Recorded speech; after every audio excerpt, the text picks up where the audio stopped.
And folks, I'm not going to have any particular place I'm going to leave it.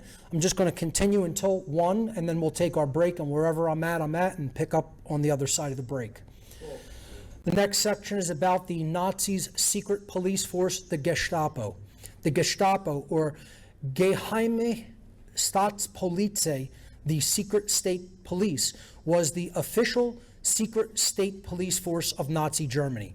The Gestapo was created by Hermann Goering in 1933 by combining the various political police agencies of Prussia into one organization.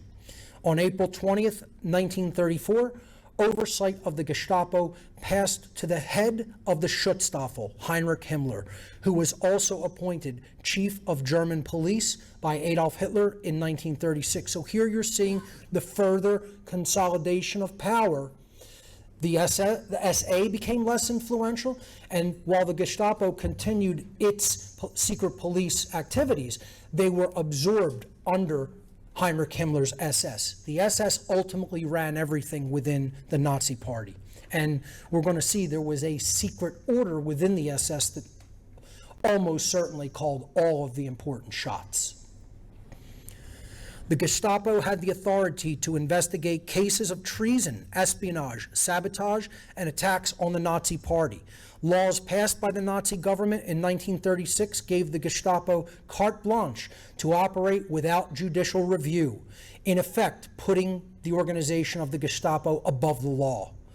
As early as 1935, a Prussian administrative court had ruled that the Gestapo's actions were not subject to judicial review. Most Nazis considered that as long as the Gestapo was carrying out the will of the Führer, it was acting, quote unquote, legally. And this is what believers of all authoritarianism think. If the authority says that it is right, then it is right.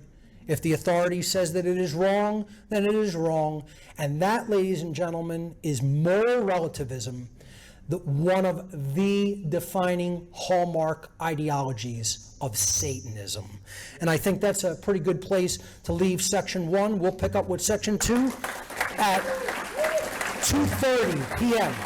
Please be back and ready to go promptly at 2:30, an hour and a half break. 2:30 we resume promptly. Thank you. All right, welcome back, everyone. I hope everybody had a good lunch and is feeling refreshed for the second of our 3 speaking sessions. So we left off talking about the Gestapo, the Nazis' secret police force, and how anything that was considered the will of the Führer, then that was perfectly legal according to most Nazis.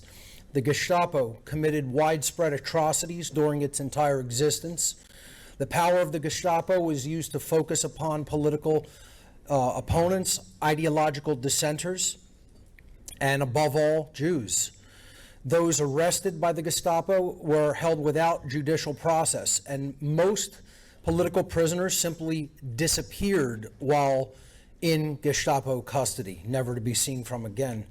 The Gestapo proved extremely effective in Nazi Germany, largely due to the willingness of ordinary German citizens to report on their fellow citizens.